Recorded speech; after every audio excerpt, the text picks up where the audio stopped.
बिस्मिल्लाहिर्रहमानिर्रहीम। अल्हम्दुलिल्लाह वकफ़ा बिल्लाहि वकीला। रेसिपिटेशन,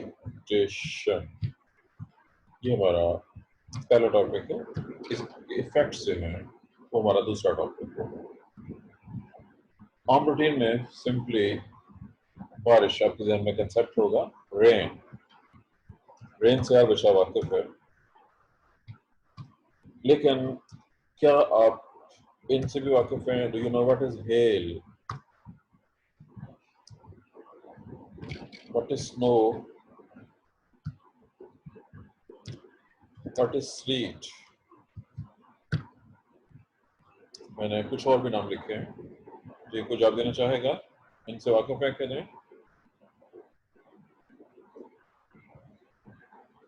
जी सर, पता है। जी, और कोई? जी, what is slit?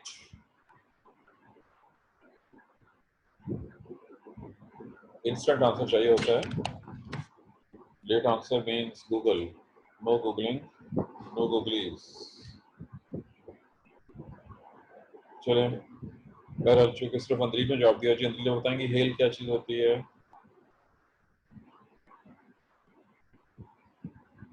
Sir hello कहते हैं ज्यादा जो स्नो हो रही होती है, ज्यादा स्नो गिरे तो उसे हेलिंग कहते हैं। और कोई? जी, क्लास से और कोई जवाब देना चाहता हो? What is? को जी हेलिंग कहते जी, ये बिशरफ का जवाब दिया ना, ये वाला बिशरफ का जवाब दुरुस्त है। जी, और इसका जो तलफ़्फ़ुज़ है याद रखिए, हमारे हैं। यहाँ ये लफ्ज़ चूँकि ज़रा बहुत ही कम इस्तेमाल होता है। ये उर्दू का टिपिकल लफ्ज़ है जो ग़ालिबन शायद किसी और ज़बान में पाया जाता हो, यालाबार। ये जो रे जैसी होती है वो याला पढ़ा जाएगा, यालाबारी है सही लफ्ज़। कुछ लोग उसको भी ज़ालाबारी पढ़ देते हैं, जो गलत है। वो बिल्कुल वैसे ही करते हैं जैसे हमारे यहाँ बड़े बड़े मौलवी लंबी लंबी दाढ़ियों के साथ कहते हैं हमारे जैसा मौलवी कोई नहीं है और सूरह फातिहा नहीं पढ़ने आते। यही काम हमारे यहाँ होता है। हम कहते हैं जी हम उर्दू बोलने वाले हैं और याला बारी नहीं बोल सकते, कुछ और बोल जाते हैं। पर ये तो जी लैंग्वेज से ताल्लुक है, इसलिए इसको हम छोड़ते हैं, वापस आते हैं। नया लफ्ज़ आपके लिए स्लीट का लफ्ज़ नया है आपके लिए। आई एम श्योर आप में से कोई भी इसको नहीं जानता है। या देखिए कि अगर बारिश भी हो रही है और साथ याला बारी, दोनों चीज़ें हो रही हैं, दोनों सेपरेट भी हो सकती हैं, दोनों इकट्ठी भी हो सकती है। अगर दोनों इकट्ठी हों यानी ओले भी गिर रहे हों और साथ साथ बारिश भी हो रही है, तो वो स्लीट कहलाता है। ये तमाम चीज़ें हैं प्रेसिपिटेशन कहलाती हैं, और ये वो क्लासिकल प्रेसिपिटेशन की एग्जांपल्स हैं। और भी चीज़ें हैं, लेकिन मैं आपको डिस्कस नहीं करना चाह रहा, चूँकि डिटेल में जाएंगे तो फिर बात हमारे स्कोर से बाहर निकल जाए। बारिश क्यों होती है, किस वजह से होती है, क्या आप इसके बैकग्राउंड से वाकिफ़ हैं, किस हद तक वाकिफ़ हैं? बारिश, ये सबसे मेन, ये जो मैं लफ्ज़ ले रहा हूँ, रेन, हेल, स्नो, स्लीट, सब इकट्ठा, इसको हम प्रेसिपिटेशन कहेंगे। या मैं प्रेसिपिटेशन कहूँगा, हम रूटीन उसको रेन कहते हैं, लेकिन ये सब कुछ शामिल है इसके अंदर। ये सब कुछ शामिल समझना है जब मैं भी लफ्ज़ इस्तेमाल करूँगा प्रेसिपिटेशन। इसकी वजूहात से आप किस हद तक वाकिफ़ हैं, इसका मैकेनिज्म से किस हद तक वाकिफ़ हैं? सर लैंड से पहले एवेपोरेशन होती है, जी ठीक है, जब गर्मी बढ़ जाए, और उसके बाद फिर वो जब फिर क्लाउड्स बन जाते हैं, उसकी वजह से फिर बाद में कंडेंस होके वो वाटर की फॉर्म में रेन होती है। जी, अंग्रेजी में सिर्फ एक किस्म की बारिश को एक्सप्लेन किया है। बारिश की बहुत सी टाइप्स हैं, जिनमें से एक को अंग्रेजी ने एक्सप्लेन कर दिया है। कोई और बारिश की टाइप जो आपको आती है?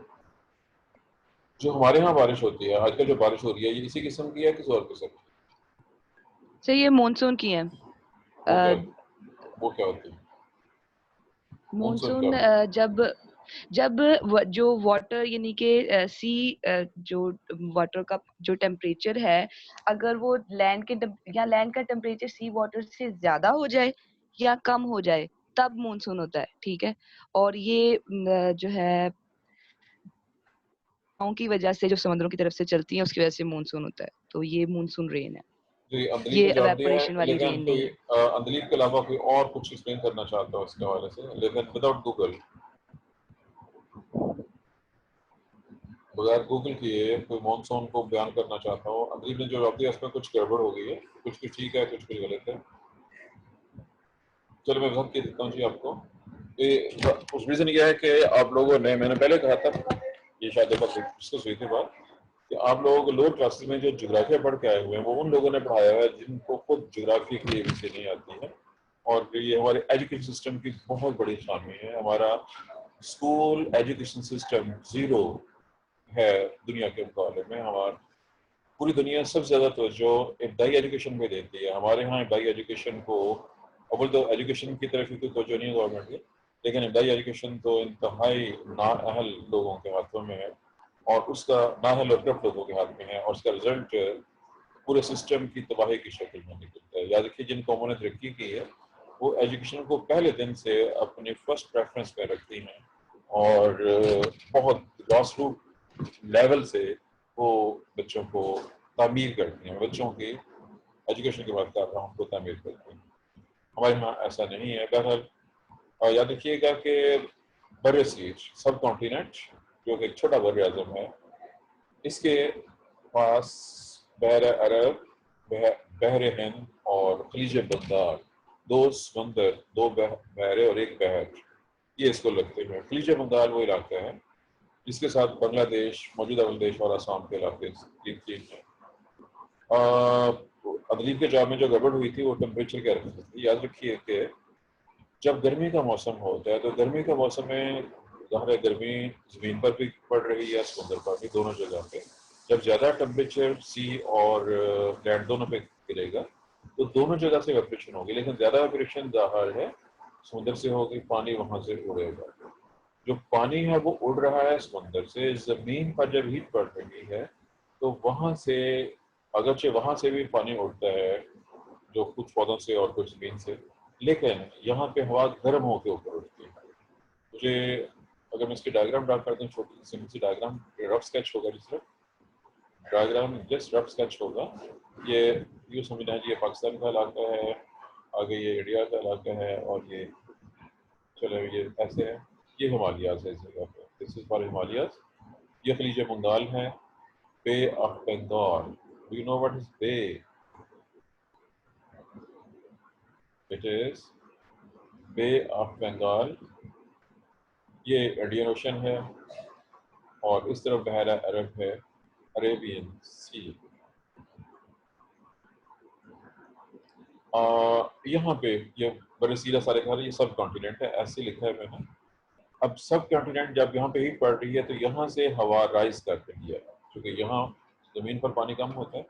यहाँ से एयर गर्म होकर ऊपर उठ रही है, हवा गर्म होकर ऊपर उठ रही है तो यहाँ पे लो प्रेशर जोन, जब हवा ऊपर उठेगी LP का मतलब लो प्रेशर, यहाँ पे लो प्रेशर हो जाएगा।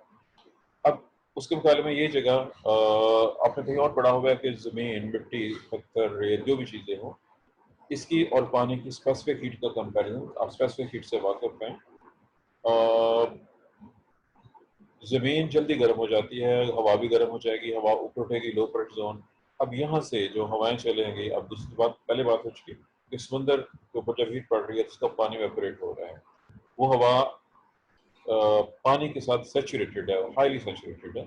ये हवा इधर से इधर हाई प्रेशर से लो प्रेशर जोन की तरफ जाएगी और इसके सामने यहाँ पे हिमालयाज है। जब वो जहाँ पहुँचेगी टकराएगी और फिर वो ऐसे मूव करती जाएगी जैसे मैंने एंगल शो किए हैं। दुनिया में सबसे बारिश इस इलाके में होती है जो मैंने यहाँ पे इशारा किया है, ये असम का इलाका है, चिरापुंजी जगह का नाम है, जहाँ पे दुनिया में मैक्सिमम रेनफॉल होती है और ये मानसून की वजह से है। ये स्पेसिफिक जो सिस्टम दिखाएगा यहाँ पे ये मानसून कहलाता है। ये यहाँ पे जल्दी शुरू हो जाती है, हमारे यहाँ पहुँचते पहुँचते उसको तकरीबन जुलाई शुरू हो जाता है, यहाँ पे जून में शुरू हो जाती है। पर ये है जी स्पेसिफिक, मैंने अब पाकिस्तान इंडिया के लिहाज से जिक्र किया है और इसी लिहाज से कि बारिश, या देखिए बारिश की और भी किस्में हैं जिनको हम डिस्कस नहीं करेंगे फिलहाल यहाँ पे।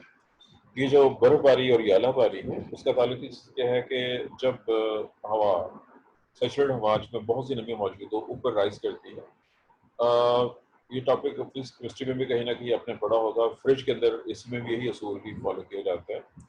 आप लोग सब एसी फ्रिज से वाकिफ हैं, उसमें जो कूलिंग होती है वो इसी नेचुरल प्रिंसिपल को यूज करते हुए होती है। जब कंप्रेस्ड एयर को एक्सपेंड होने दिया जाता है तो वो बाहर से हीट को अब्जॉर्ब कर देती है, एनर्जी को बाहर से अब्जॉर्ब करती है। यही असूल फ्रिज और एसी में है और यही नेचर यहाँ पे कर रही है। बहरहाल जब एयर ऊपर की तरफ राइज करती है, ऊपर चूंकि आपने एक पढ़ा होगा, मैं एक फिक्रा बोल देता हूँ, ये मुहावरा है और ये मुहावरा बड़ा मशहूर और मारूफ है। अब देखते हैं जी आप मुहावरे से किस हद तक वाकिफ है। मुहावरा ही नहीं है, यूनिवर्सल ट्रुथ है जी, जो मैं लिखने लगा हूँ ये मुहावरा ही नहीं है, ये यूनिवर्सल ट्रुथ भी है। The higher we go, The higher we go, the cooler it is. The cooler it is. जी, उषा ने मुझसे पहले बोल दिया जी, मैं लिख रहा हूँ, उषा ने बोल दी है। द कूलर इट इज, ये यूनिवर्सल फैक्ट है और ये मुहावरा भी है। हम जैसे जैसे ऊपर जाते हैं मौसम ठंडा होता जाता है। आप यहाँ से पिंडी जाएं, पिंडी इस्लामाबाद, वहाँ पे आपको यहाँ से ज़्यादा बेहतर मौसम मिलेगा। अब जैसे ही इस्लामाबाद से आगे जाते हैं, मरी पहुँचते हैं, तो वहाँ पे बहुत, मरी 3000 फीट है, 3000 फीट से ऑनवर्ड मौसम बहुत अच्छा हो जाता है। या देखिए कि रुस्तम वाला वाली साइड पे पहाड़ है, वो उनकी हाइट कम है, ऊंचाई कम है, ऐसे ही सुबह रात में भी। लेकिन जहाँ पे ऊंचे पहाड़ हैं, जितने भी ऊंचे पहाड़ हैं, वहाँ पे आपको बर्फ जमी हुई नजर आएगी। जब आप 3000 फीट क्रॉस करते हैं मौसम अच्छा, जब आप 6000 फीट को क्रॉस करते हैं तो वहाँ से बहुत ज़्यादा ठंड शुरू हो जाती है। 9000 फीट पर पहुंचेंगे तो वहाँ पे आपको बर्फ के अलावा और कुछ नजर नहीं आएगा, वहाँ बर्फ ही बर्फ होगी।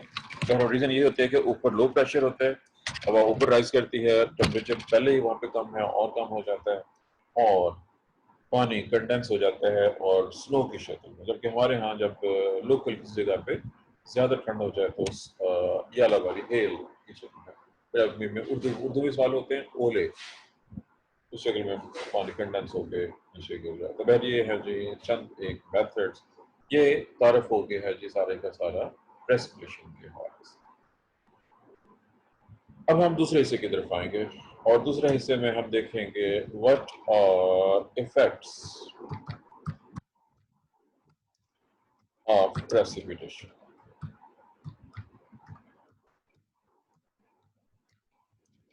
ऑन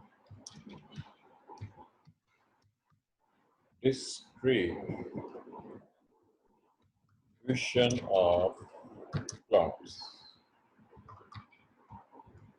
इस बारिश में सब कुछ शामिल है जिसका जिक्र हम कर रहे हैं। पौधों की डिस्ट्रीब्यूशन पे किस इलाके में कितने पौधे होंगे। एक असूल, बुनियादी असूल है कि प्लांट्स को ग्रो होने के लिए पानी चाहिए। पानी होगा तो पौधे ग्रो करेंगे, पानी नहीं होगा तो पौधे ग्रो नहीं करेंगे। और ना सिर्फ ग्रो करके, ग्रो के बाद सर्वाइव करने के लिए भी पानी चाहिए होता है। पानी का होना मस्ट है। अब जहाँ जितना ज्यादा पानी अवेलेबल होगा उतने ही पौधे वहाँ पे ग्रो करेंगे। अब इस असूल को जहन में रखें, हम पानी का नफा इस्तेमाल कर रहे हैं लेकिन उसकी शराइत पूरी नहीं बयान कर रहे हैं। दुनिया में सबसे ज्यादा पानी कहाँ पे है?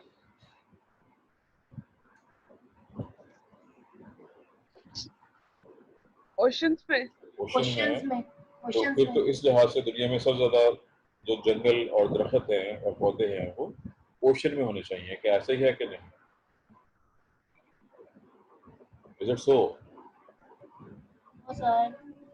यस और सारे नो? plant fresh water पानी. नहीं, ये ओशन जी सबा सर चलें। ओशन में एक फेवरेबल ओशन नहीं है में वो। फ्रेश वाटर नहीं है और वैसे भी वो फेवरेबल नहीं है। आपका जवाब क्लियर नहीं हुआ। ओशन में फ्रेश वाटर नहीं होता एक, और दूसरा और दूसरा सर, हर प्लांट्स के लिए रिक्वायरमेंट डिफरेंट होती है, वो हर प्लांट के लिए फेवरेबल तो नहीं हो सकता। जी चलें, सबा का जवाब होगा। अंदली आप क्या कह रही थी? अंदली मेरा भी यही था कि वो फेवरेबल नहीं है तो इसलिए। जी, दो बातें हो गई हैं। और कोई ताहिर आप कुछ कहना चाहते थे? ताहिर जी, ताहिर नहीं आ रहा। चलो खैर ठीक है जी, जवाब आ गया हुआ। याद रखिए जो बहुत इंपॉर्टेंट फैक्टर है, जब हम पानी की बात करते हैं तो हम नॉर्मल पानी की बात कर रहे होते हैं। समुद्र का पानी ऐसा पानी है, वो बेदार तो पानी है लेकिन पानी कम, उसमें चूंकि उसमें नमक बहुत ज्यादा, उसकी सैलिनिटी बहुत ज्यादा है।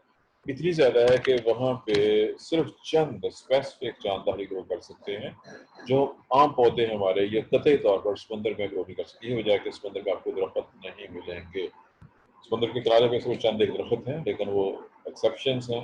मेजॉरिटी दरख्तों की समुद्र से दूर पाई जाती है। फ्रेश वाटर चाहिए होता है उनको। सलिंटी इसकी बेसिक रीजन है। यही वजह है कि जब हम इससे कर रहे होते हैं हम जंगलों को, दरख्तों को, तो हम समुद्र का जिक्र नहीं कर रहे होते हैं। एनीहाउ ये था जी सलिंटी के रेफरेंस से। अब वो चूँकि एक साइड टॉपिक आ गया था, इसलिए उसको छोड़ते हुए हम आ रहे हैं मजीद आगे। दुनिया में आपके ख्याल में बारिश सबसे ज्यादा कहाँ पे होती है? जो नॉलेज का सवाल है, जो कि फॉरेस्ट में। फॉरेस्ट जवाब दिया है दिलीप ने। और कोई जी? Any more answer? दिलीप का जनरल जवाब दुरुस्त है लेकिन स्पेसिफिक नहीं है। चलिए सुन लीजिए, मैं नाम लिख देता हूँ जी। ट्रॉपिकल रेन फॉरेस्ट, ये ओवरऑल मजबूरी तौर पर बात हो रही है। ट्रॉपिकल रेन फॉरेस्ट किस इलाके में है? मुझे डायग्राम फिर ड्रा करनी पड़ेगी क्योंकि मुझे नहीं श्योर कि आप लोगों को याद सर रही होगी। अफ्रीका के एरिया में, अफ्रीका के एरिया में आते हैं। चलें, आपकी बात काफी हद तक ठीक है लेकिन मुकम्मल नहीं है। ये ग्राफ स्केच है जमीन का, ये इक्वेटर जैसे है अमेज़न भी कह सकते हैं, वो भी ट्रॉपिकल में आता है, जी, वो भी बिल्कुल ठीक ट्रॉपिकल है। फॉरेस्ट है। दिस इज 0 डिग्री लैटिट्यूड और 0 डिग्री लैटिट्यूड को हम इक्वेटर कहते हैं। जैसे equator, E Q for equator है। इसके दोनों तरफ यहाँ पे ये डॉक्टर है जी, वो चूंकि डॉक्टर प्रॉपर बने रही है, मैं ऐसे करने लगा। ये मैंने दो लाइन ड्रा की हैं। तो ये वाली है, इट इज 23.5 डिग्री नॉर्थ और इतनी ही डिग्री साउथ पे है, 23.5। ये लिखा नहीं जा रहा जिससे माउस तंग कर रहा है। इसको लाइन ऑफ कैंसर कहते हैं, एल से लिखा है मैंने। ये भी लाइन ऑफ कैप्रिकॉर्न है। कैंसर और कैप्रिकॉर्न के नाम से वाकिफ वाले से ये जो रीजन है यहाँ से लेके यहाँ तक, it is called tropical region. This is tropical region. खत इस्तवा उर्दू का लफ्ज है, यहाँ से लेके यहाँ तक बहुत बड़ा इलाका है। ये वो जगह है जहाँ दुनिया में ओवरऑल सबसे ज्यादा बारिश होती है। इसमें अदली के दोनों जवाब दुरुस्त हैं जी। इसमें जो ज्यादा बड़ा एरिया है किसी एक कॉन्टिनेंट में, वो साउथ अमेरिका में आता है। अमेज़न बेसिन जो है सारे का सारा साउथ अमेरिका का बहुत बड़ा इलाका है। वो नंबर 1 पे है, अफ्रीका नंबर 2 पे है और इंडिया के कुछ इलाके, इंडोनेशिया, मलेशिया के इलाके ये नंबर 3 पे हैं। ये 3 जगह हैं जो आती हैं इस रीजन के अंदर, इसकी हम बात कर रहे हैं। इसको आप जमीन के मैप में खुद चेक कर सकते हैं।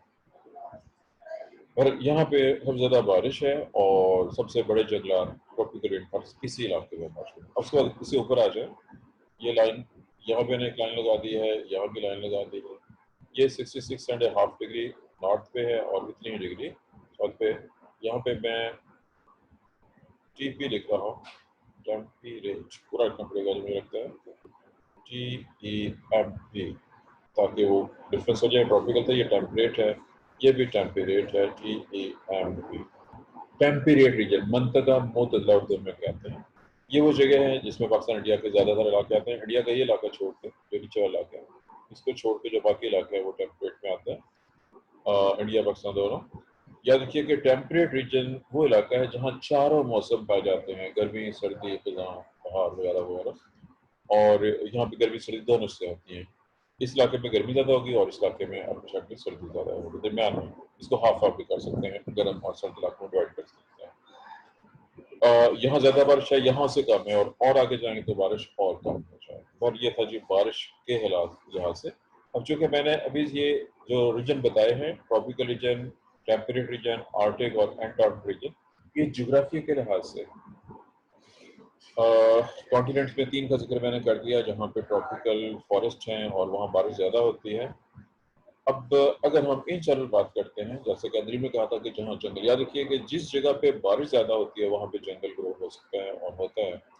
और कम अज़ कम 40 इंचेस या इससे ज़्यादा बारिश होनी चाहिए। कम अज़ कम 40 इंचेस और मोर देन 40 इंचेस बारिश हो तो वहाँ पे जंगल ग्रो हो जाएगा, अगर बाकी फैक्टर्स भी सारे फेवरेबल हों। अगर 40 से कम हो तो सवाना बन सकता है, अगर 20 से भी कम हो, 10 तक हो, तो वहाँ पे ग्रास लैंड है। मैंने जनरल कुछ प्रिंसिपल आपके सामने दे दिए हैं। अच्छा, अब यहाँ पे तो मैंने कह दिया कि इस इलाके में नंबर 1 पे तो ट्रॉपिकल रेन फॉरेस्ट, इसका जिक्र यहाँ पे था। जो ये वाली जगह है, एक्सेप्ट ये वाली जगह, ये देखिए कि इक्वेटर के दोनों तरफ थोड़ा सा इलाका मैंने शो किया। ये है तो इक्वेटर के दोनों तरफ, ये काफी दूर तक है। इसकी कुछ स्पेसिफिक रीजन है जो आपके लिए थोड़ी सी पेचीदा होंगे। लो प्रेशर जोन और हाई प्रेशर जोन, दुनिया में चंद इलाके स्पेसिफिक ऐसे हैं जो हाई प्रेशर जोन है, कुछ ज्यादा हाई प्रेशर जोन है और कुछ उससे कदरे कम हाई प्रेशर जोन है। वैसे तो इन जनरल हम ये बात कर रहे हैं कि यहाँ से यहाँ तक बारिश ज्यादा होती है, लेकिन तकरीबन को 12 किलोमीटर का एरिया है अप्रॉक्सीमेटली, इक्वेटर से ऊपर और नीचे थोड़ा सा इलाका था ये पट्टी की शक्ल में है तो ये ट्रॉपिकल, लेकिन यहाँ पे भी बारिश कदरे कम होती है, यहाँ पे भी सोना पाया जाता है। या जब भी आप किसी जंगल को काटते हैं, जंगल से लिमिटेड को काटते हैं, तो वहाँ भी सोना बन जाता है। ये वजह है कि यहाँ भी ट्रॉपिकल रेड फॉरेस्ट, इस तरह भी सोना होगा, यहाँ भी सोना मौजूद है, यहाँ पे कदरे बारिश कम होती है। उसकी रीजन ज्योग्राफिकल है जिसका मैं डिस्कस नहीं कर रहा। मैं एक जगह को खास तौर पॉइंट आउट करूँगा, मैं यहाँ पे करके चले, यहाँ निशान लगाने लगाऊंगी। ये पाकिस्तान का इलाका है, कुछ इंडिया का इलाका है, मैं यहाँ पे एक बड़ा सा इलाका ऐसे बना दूँ। जो इसका पोर्शन जो इंडिया में है वो राजपूताना कहलाता है, राजपूताना। जी, आपकी क्लास में राजपूत कितने हैं जी? आपकी क्लास में ये केमिस्ट्री में कितने राजपूत हैं? ये यहाँ पे चोलिस्तान का इलाका है और ये थर का इलाका है। How many Rajput are there in the class? कोई भी नहीं है जी? जी, अंदरी एक जवाब आया जी, फातिमा महमूद 2 हो गए, अतीक 3 हो गए, कायनात 4। चलिए, सिर्फ 4 लोगों ने हाथ खड़ा किया, ठीक है। क्या do you know your history? Do you no? Sir थोड़ी थोड़ी पता है, थोड़ी थोड़ी पता है, जी, ज्यादा नहीं पता। चलिए जितनी मालूम है वो बता दें। बैकग्राउंड ओवरऑल ज़माना कदीम से कहाँ से? सर हिंदू से, हिंदुइज्म से ड्राइव हुई है। ठीक है, सही है। और आगे मजीद कुछ आगे? और चलिए जी, और के अंजलि के अलावा बाकी जो 3 बच्चे थे, जो उनमें से किसी को अपने बारे में कुछ मालूम हो?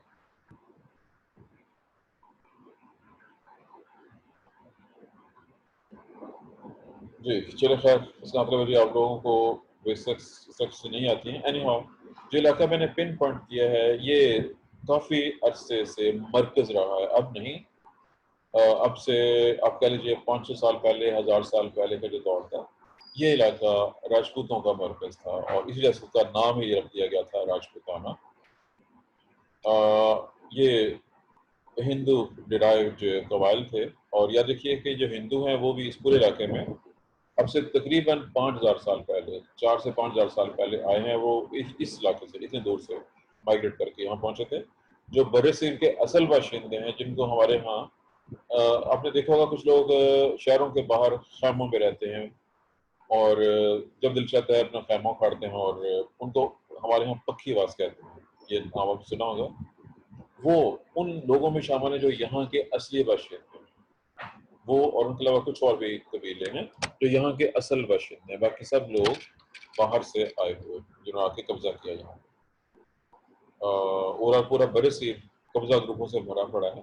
जितने भी लोग मौजूद हैं यहाँ पे, हिंदू सारे के सारे, उनकी सारी की सारी जो डिराइव्ड जातें वगैरह हैं, सब मुसलमानों में से सैयद, अराइन, कबो, अवान, मैंने चंद एक बादलों का जिक्र किया, ये सब के सब भी माइग्रेटेड हैं और ये इस रास्ते से आए हैं, मतलब इधर से आए हैं जिधर मैं इशारा कर रहा हूँ। ये अरब इलाके हैं जहाँ से लोग माइग्रेट होकर आए हैं।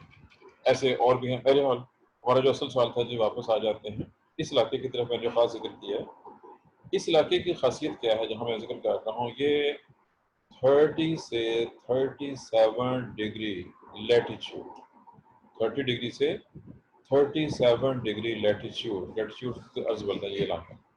जहाँ भी ये जगह मौजूद होगी वहाँ पे सहरा होगा, क्योंकि ये नेचुरली हाई प्रेशर जोन होते हैं और यहाँ से हवाएं या तो हवाएं इधर को जाती हैं या हवाएं इधर को जाती हैं। इस तरफ आने वाली हवाएं कम होती हैं और इससे दूर जाने वाली हवाएं ज़्यादा होती हैं। और इस वजह से यहाँ पे बारिश बहुत कम होती है, और जहाँ पे बारिश कम होगी सहराओं में, वहाँ पौधे भी बहुत कम हो जाएंगे। पाकिस्तान में एक और इलाका है, यहाँ पे थल का इलाका है, वो एक्सेप्शनल है।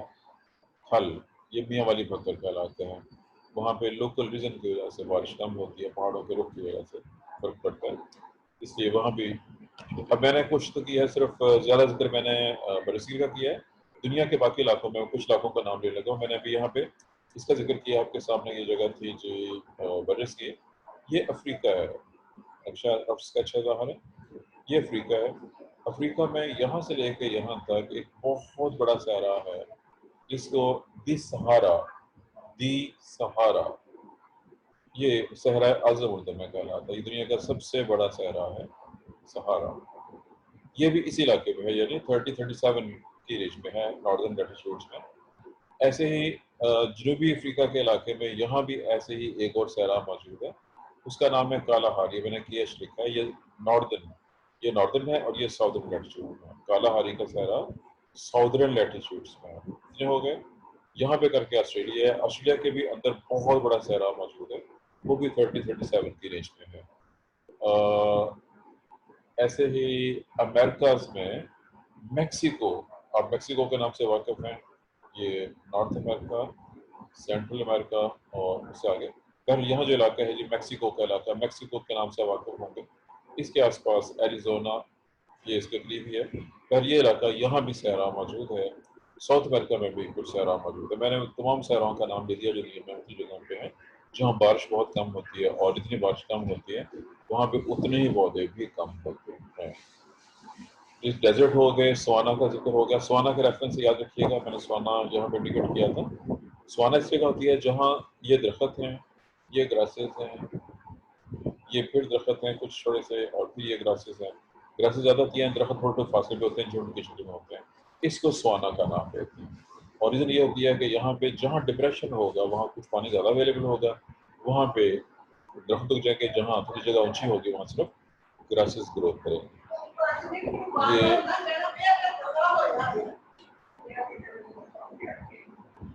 ये था जी सवाना के रेफरेंस से। लोकेशन की बात होगी, ग्रास लैंड का जिक्र करते हैं। ये जहाँ पे सहरा ख़त्म होते हैं या जहाँ भी कोई जंगल ख़त्म होता है, उससे आगे आपको आमतौर पर जंगल के आगे सवाना और सवाना के आगे ग्रास लैंड शुरू हो जाते हैं। अगर ये फॉरेस्ट है, फॉरेस्ट के बाद रूटीन में यहाँ पे सवाना हो सकता है और सवाना के बाद आगे ग्रास लैंड, ये एक पॉसिबिलिटी है। तो हम जहाँ पे सहरा होते हैं, सहराओं के करीब भी उसके बाद भी आमतौर पर ग्रास लैंड मौजूद है। चूँकि यहाँ पे बारिश कम है, यहाँ थोड़ी सी बारिश ज़्यादा होगी, तो वहाँ पे ग्रास लैंड डिश ग्रो कर सकते हैं। ये हैं जो लोकेशन के हाथ से दुनिया के जो अहम ग्रास लैंड्स हैं। अब चूँकि मैप पूरा नहीं बन सकता, यहाँ पे ये साइबेरिया का इलाका है। यहाँ पे साइबेरिया के इलाके में रशिया का इलाका है। ऐसे कनाडा के अंदर भी इलाका मौजूद है, नॉर्थ अमेरिका का रीजन। यहाँ जो ग्रास लैंड्स हैं उनको प्रेरीज कहते हैं। ये वेरी हाई लैटिट्यूड्स पे हैं, प्रेरीज के नाम से।